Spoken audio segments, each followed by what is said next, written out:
Again, very good morning, 7th class. Now we will understand the exercise question answer of chapter number 5, lines and angles. सबसे पहले exercise 5.1 पे आते हैं बेटा। 5.1 में क्वेश्चन नंबर 1 में आपको जो है कॉम्प्लीमेंट ऑफ ईच एंगल बताना है। यानी कि आपको पता है कॉम्प्लीमेंट क्या होता है। 90 डिग्री जब दो एंगल्स का सम 90 डिग्री होता है तो उनमें से एक एक एंगल आपको गिवन है तो दूसरा फाइंड करना है। हमने इंट्रोडक्शन वीडियो में समझा था, जैसे कि आप 20 दे रखा है तो दूसरा कैसे निकलेगा, 90 में से 20 माइनस करके। 63 दे रखा है तो 90 में से 63 माइनस करके। ऐसे ही थर्ड पार्ट। अगले में सप्लीमेंट यानी कि 180 तो 180 में से माइनस करते जाएंगे और उसकी वैल्यू निकालते रहेंगे। अब अगले में जो है आपको दो एंगल्स दे रखे हैं और बताना है कि वो सप्लीमेंट है या कॉम्प्लीमेंट है। तो जिनका सम जो है 90 आ जाएगा वो कॉम्प्लीमेंट है और जिनका 180 आ जाएगा वो सप्लीमेंट है। ये आप बता दोगे।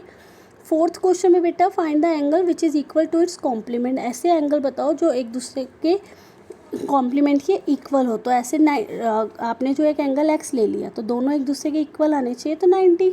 तो 2x हमें पता है कॉम्प्लीमेंट 90 होता है तो दोनों का सम 90 डिवाइडेड में 2 गया वहाँ पे तो 45। यानी कि 45 एक ऐसा एंगल है जिसमें दोनों एंगल्स एक दूसरे के कॉम्प्लीमेंट के इक्वल होते हैं। फिफ्थ में आपको ऐसे सप्लीमेंट का दे दिया तो आपने x + x 2x किया, 180 के नीचे गया तो आंसर आ गया 90। तो 90 ऐसा एंगल है। अब आपको जो एक फिगर दे रखी है उसमें बोला है एंगल 1 और 2 एक दूसरे के कॉम्प्लीमेंट्री है। अगर एंगल 1 जो है डिक्रीज़ होता है तो एंगल 2 में क्या चेंजेस आएंगे। तो अगर एंगल 2 कम होता जाएगा तो एंगल 1 इंक्रीज़ होता रहेगा क्योंकि सम तो इन दोनों का 180 ही रहेगा ना। तो अगर मैं बोलूँ दो चीज़ों का सम 180, अगर मैं उसमें से एक चीज़ को कम करती रह रही हूँ तो दूसरे को तो बढ़ना ही पड़ेगा ना, क्योंकि 180 तो कंप्लीट करना ही करना है तो वो इंक्रीज़ होता रहेगा। सेकंड में आपको बताना है सप्लीमेंट बताना है। अगर एक्यूट एंगल है तो उसमें सप्लीमेंट हो सकता है, नहीं हो सकता क्योंकि दोनों एंगल 180 से छोटे होंगे। कैसे हो जाएगा। सेकंड में ऑब्ट्यूज नहीं हो सकता। राइट एंगल में हो सकता है क्योंकि 90 जो है 180 बना देंगे। एट्थ में बेटा an angle is greater than 45 is its complement angle greater than 45 और इक्वल्स टू 45 और लेस देन। अगर एक एंगल है वो कॉम्प्लीमेंट्री है तो उसका जो कॉम्प्लीमेंट्री एंगल होगा 45 के इक्वल होगा, कम होगा या ज़्यादा होगा। तो वो क्या होगा बेटा, आप अगर 90 में से 40 तो 45 के इक्वल तो वो क्या होगा, उससे छोटा होगा क्योंकि बड़ा नहीं हो सकता। वो बड़ा होगा तो उससे वैल्यू बढ़ जाएगी, 90 से ज़्यादा हो जाएगी। क्वेश्चन नंबर 9 है। आपको एक फिगर दे रखी है उसमें बताना है एडजेसेंट एंगल 1 और 2 एक दूसरे के एडजेसेंट है। तो बिल्कुल है क्योंकि उनमें कॉमन नाम है। अगर AOC और AOE क्या एक दूसरे के एडजेसेंट है तो नहीं है क्योंकि दोनों एक दूसरे के अपोजिट आर्म्स पे है, कुछ भी कॉमन इनमें नहीं है। एंगल COE और EOD क्या लीनियर पेयर बना रहे हैं, 180 बना रहे हैं। यस बिल्कुल बना रहे हैं तो आप लिखेंगे यस। उसके बाद एंगल BOD और DOD सप्लीमेंट्री है यानी कि 180 बना रहे हैं। यस बिल्कुल बना रहे हैं। एंगल 1 वर्टिकली अपोजिट है एंगल 4 के। यस बिल्कुल है। और what is the vertically opposite angle और एंगल 5। एंगल 5 के वर्टिकली अपोजिट एंगल्स कौन सा है, COB यानी कि 2 और 3 के प्लस का, यानी कि COB पूरा उसके वर्टिकली अपोजिट है। ऐसे ही 10th क्वेश्चन में पूछा गया कि इस फिगर दे रखी है वर्टिकली अपोजिट एंगल्स कौन से हैं और लीनियर पेयर कौन से। तो वर्टिकली अपोजिट है हमारे 1 4 और 5 के वर्टिकली अपोजिट 2 और 3 है। ठीक है। और यहाँ पे लीनियर पेयर है 1 5 और नीचे लीनियर पेयर है 5 और 4। और आप चाहो तो और भी लीनियर पेयर निकाल सकते हो, जैसे 1 2 3 को अगर प्लस करो तो भी एक लीनियर पेयर बन जाएगा, है ना। तो आप और भी लिख सकते हो। In the following figure is angle 1 is adjacent to angle 2 give reason. नहीं एडजेसेंट है ही नहीं क्योंकि दोनों के वर्टेक्स अलग अलग हैं। ठीक है। उसके बाद 12th क्वेश्चन में आपको बेटा find the value of XYZ in each of the following. आपको जो है वैल्यूज फाइंड करनी है XYZ की। तो XYZ ये जो है यहाँ पे आपका वर्टिकल लीनियर पेयर बन रहा है 55 + y। तो y की वैल्यू 180 माइनस करके निकल आएगी और जब y निकल आएगी तो यहाँ पे भी लीनियर पेयर बन रहा है, उसकी वैल्यू निकल आएगी। यहाँ पे भी लीनियर पेयर बन रहा है और आप चाहो तो कोरस्पॉन्डिंग एंगल्स भी कर सकते हो कि ऑपोजिट है तो इक्वल हो जाएंगे। सिमिलरली सेकेंड पार्ट हो जाएगा बेटा। थर्ड में आपको फिलअप्स दे रखे हैं। अगर दो एंगल कॉम्प्लीमेंट है तो उनका सम 90 होता है, 90 लिख देंगे। अगर सप्लीमेंट्री होते तो उनका सम 180 होता है। अगर दो एंगल लीनियर पेयर बना रहे तो वो सप्लीमेंट होंगे। अगर दो एंगल्स जो हैं सप्लीमेंट्री है तो वो लीनियर पेयर बनाएंगे, लीनियर पेयर आ जाएगा। फिफ्थ में इफ़ 2 लाइन्स इंटरसेक्ट वो क्या होंगे, इक्वल होंगे क्योंकि वर्टिकली अपोजिट एंगल्स हमने पढ़े थे इक्वल होते हैं।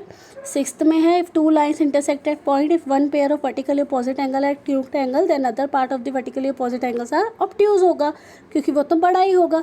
उसके बाद 14 में बेटा आपको दे रखा है फिगर, उसमें आपको कुछ के आंसर्स बताने हैं। ऑब्ट्यूज वर्टिकल अपोजिट एंगल बताना है तो AOB और AOE होगा। और जो है आपको एडजेसेंट आपको ऑप्टिकल वर्टिकली अपोजिट एंगल्स जो बताने हैं वो आपके AOD और BOC होगा।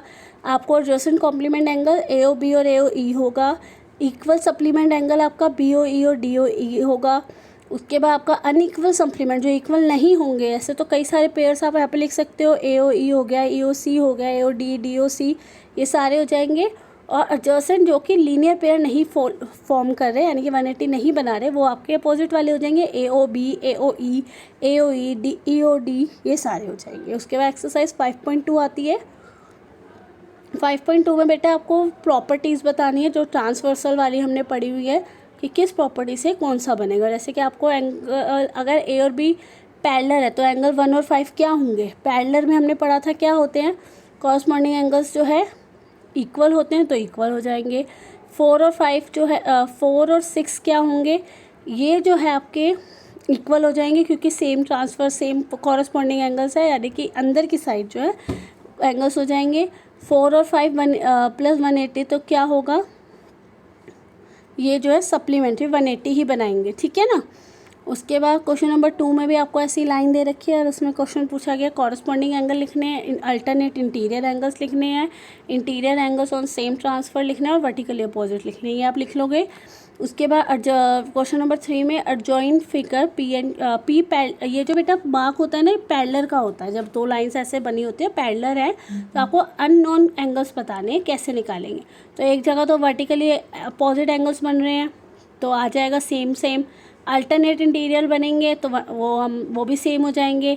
लीनियर पेयर एक जगह पे बन रहा है तो दूसरे B की भी वैल्यू निकल आएगी और दोनों को सेम करके हमारे सारे एंगल्स निकल जाएंगे। इसमें आपको x की वैल्यू निकालनी है तो आप देखेंगे कौन से एंगल्स की प्रॉपर्टी यहाँ पे लग रही है। पहले में जो है सप्लीमेंट्री एंगल की लगेगी, सेकंड में इंटीरियर अपोजिट एंगल्स की लगेगी और थर्ड में कॉरस्पॉन्डिंग एंगल्स, यानी कि एक 100 है तो दूसरा भी 100 होगा। क्वेश्चन नंबर 5 में आपको बेटा दो फिगर्स दे रखी हैं, आपको जो है फाइंड करना है उसमें एंगल DGC और DEF।